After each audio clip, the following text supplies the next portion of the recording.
Scotty, you're not. And it's time to continue the Sam Raimi review series. I'm kind of going back and forth between this and the Pick 10 2000 because it's very possible, at least I'm going to try to. If I don't get Darkman today, then obviously not. But I figured I'd just go ahead and do this. Evil Dead 2, Dead by Dawn, or L'Opéra de l'Étoile 2. I don't know. So this movie has kind of a I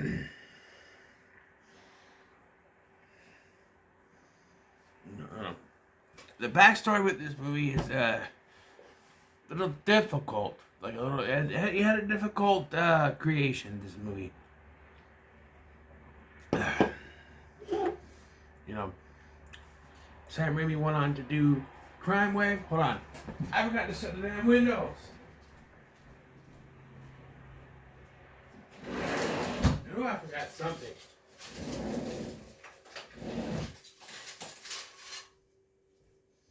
Okay, so Sam Raimi went on to do Crime Wave, which bombed at the box office. I enjoyed it for what it was, but it was far from a fantastic film, you know what I mean?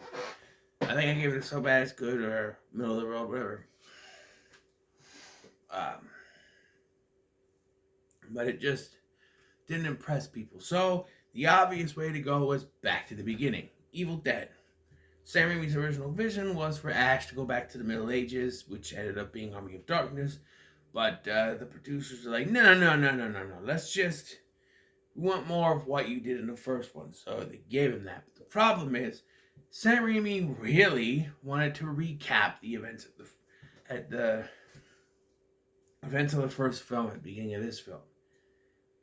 And that is like one of the negatives I have, like, because they couldn't do it because they didn't have rights to the footage from the first film, which is bullshit.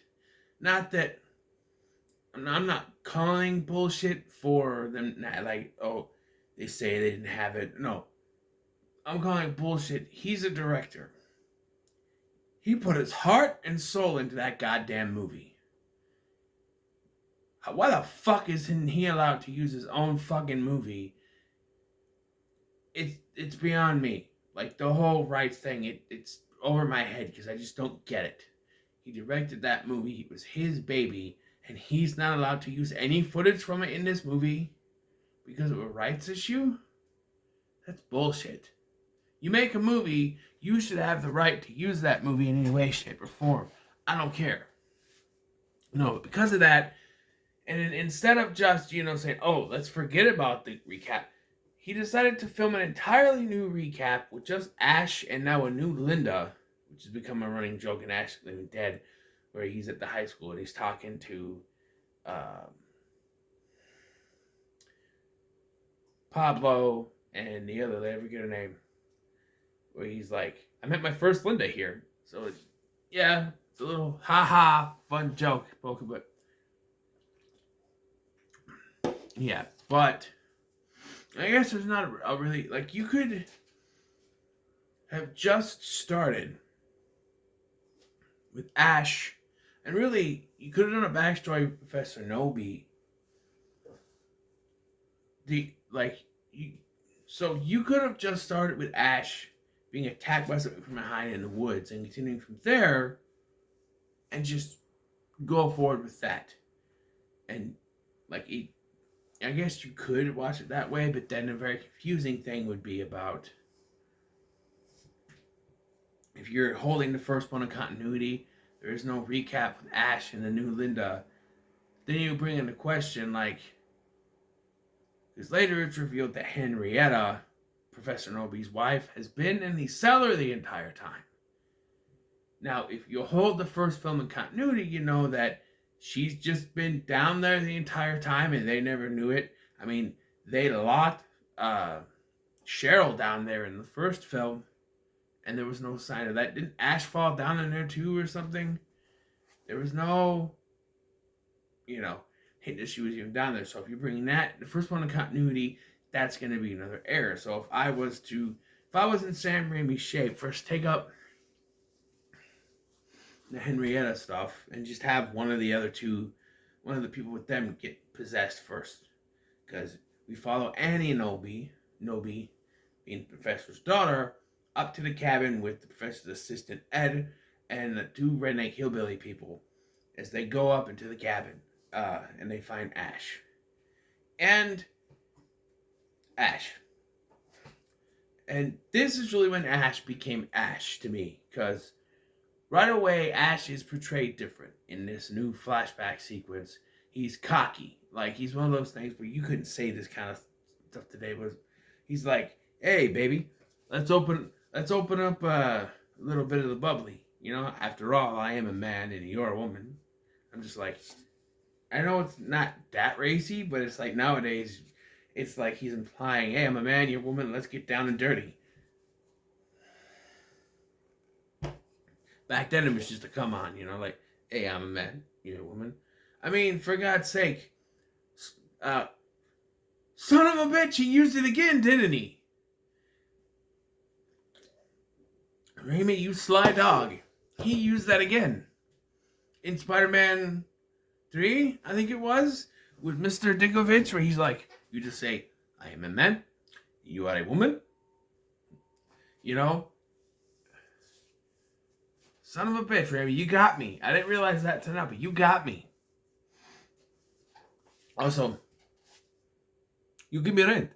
But we'll be talking about that movie eventually. But yeah, and it's also like, because they're trying to rush through what happened in the first one. Again, if you just picked up where the first one left off, you wouldn't have that problem. But instead, you gotta figure out a way to introduce the villain, the evil deadite creatures, evil force. And here it's the tape recorder's just sitting on the table, and Ash turns it on, and it releases the evil force, which takes Linda. And it's like, it's very, but like the same thing happens with Linda. She becomes possessed, cuts off her head, buries her body,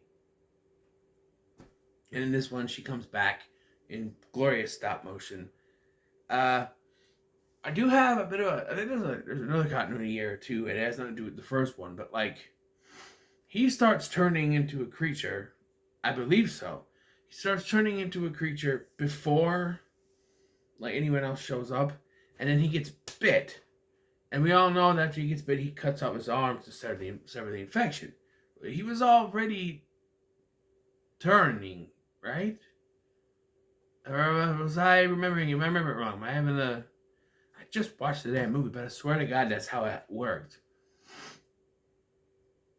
But yeah, and I do have to say, props to Sam Raimi, because remember when I reviewed the first one, I said that like the worst part of that was like the last third, where it was just Ash in the cabin by himself with these, you know, there was no dialogue. It was Ash doing whatever. Here, he used comedy to make it better. He's just smashing himself in the head with plates. He's freaking out. He's chasing after his hand. He's like, there's this entire sequence where this like deer head looks at him and starts laughing at him, and then like a lamp starts laughing at him, and books and other stuff starts laughing at him, and he starts freaking out. He starts laughing, and then he starts doing this bobbing thing with the lamp, and it's in a sequence that ends with him shooting at the door, and the introduction of, you know, he gets to meet, you know, the other characters we've been following. And I'm going to call this out. So, Annie and Ed pull up, and the redneck guy is there, and she's like, oh, we got to get to my father's cabin. He goes, well, you're not going to do that. Why? And he turns on the headlights to reveal that the bridge has been, you know, curled up, which we knew from the first one, but again, different recap. Are you telling me they didn't see that until he turned on the headlights? They were right there. They're maybe 10, 15 feet away from it. They can't see that without the headlights being on. Come on. But yeah, so they eventually get there and they think he's freaky. So they throw him down into the basement. And like I said, it's revealed that Henrietta, Mom, is down there, and he's played by Ted Raimi in a suit. And you say that Sam Raimi is one of the best directors. Ted Raimi has to be one of the best stunt performers slash fake shems slash cameo characters, besides Bruce Campbell, of course, to be in movies, because he went through this. That suit was horrendous. You could tell by backstage, like pictures and stuff. He was in there. There's even a point where actual sweat comes pouring out of his ear later in the film. It's disgusting. I love it. I love it. And I'm reaping all the benefits. No. I turned into John Lovitz there for a second. His lust is mine. And I'm reaping all the benefits.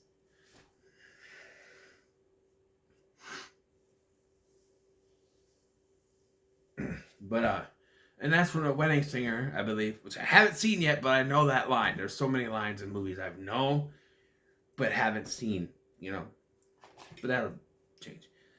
But yeah, and it's just... And remember I mentioned in the first one that Sam Raimi had come up with Splatter Stick. And this is it, like, when he has Linda's head, the severed head of Linda in the vice grip, and he just starts sticking it, spraying out. He shoots the wall. It spurts out blood right in his face. There's so much. And it's not just red blood. There's like blue blood, black blood, green blood, everywhere. Because Sam Raimi was trying to... I guess they were going for a PG-13 rating, but it ended up being an R anyway. And I don't understand why if you're going to do something like this, why you would go... I mean, Drag Me to Hell got a PG-13 rating, which I still don't understand.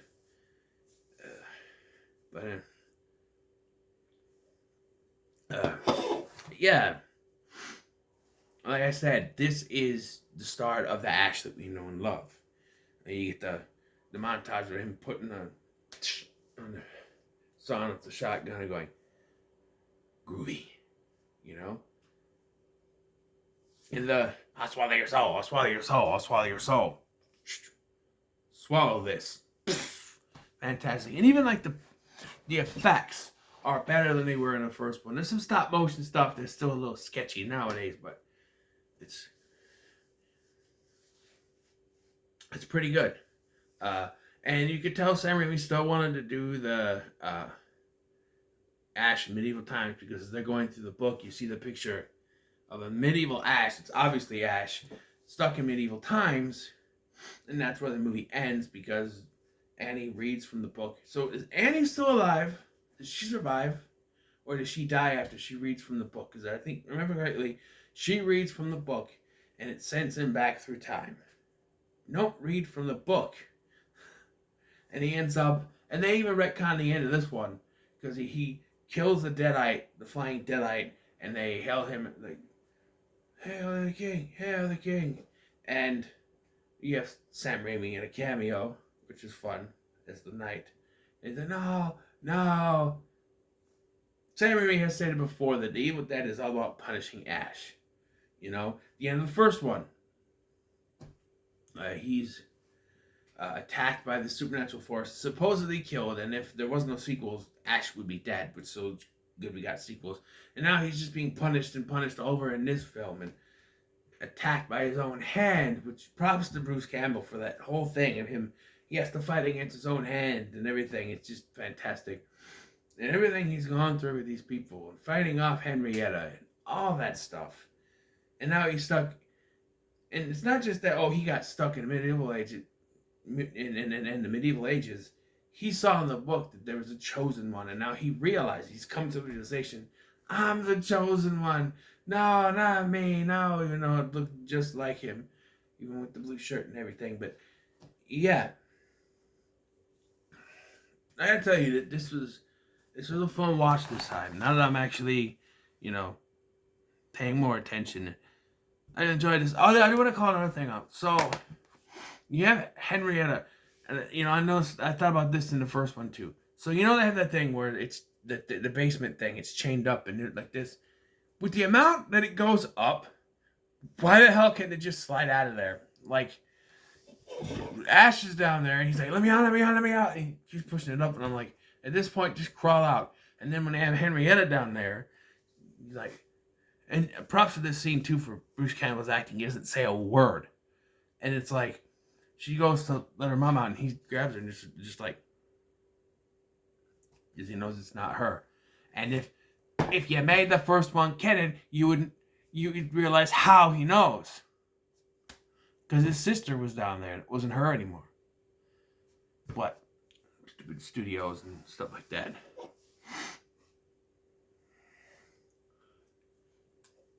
How isn't she able to get through there? I mean, it's a big enough gap, but I don't know. I'd have to say, though, when it comes to Evil Dead 2, I actually really enjoyed it. And I have to say that it's pretty... Oh, wait, hold on. Before I get it, it's pretty good. But I want to talk about Ed for a second. Or not Ed. The hillbilly guy. Ed was the assistant. The hillbilly guy. So his redneck girlfriend lady runs off into the woods. And he freaks out. And he wants them to go after her. So he throws the pages of the book, which is why the book wasn't destroyed at the end, which doesn't matter because the book is just back here again. So I don't know. Again, if you had kept everything from the first film canon without showing any prior footage, it'd be easier to follow that way. But he throws those pages down and says, "Hey, you help me find my girlfriend right now." And it's like he ends up dead. Like how he dies is so fucking like Ash gets possessed, because of course he does, and goes after Annie. And so Annie like stabs at the door and then ends up stabbing the hillbilly guy. So yeah, that's how he dies. But yeah, this was pretty good. I enjoyed it very much. This time around, it was done better. I think the comedy makes it a little bit better. Bruce Campbell, Ash, is becoming the character we know and love. He wouldn't get there until Army of Darkness, but So what are your thoughts on Evil Dead 2? Let me know in the comments. Let me sure like, share, and subscribe. Next up is Dark Man. Whenever I get it. So thank you for watching. I've been Scotty, and I'll see you in the next one.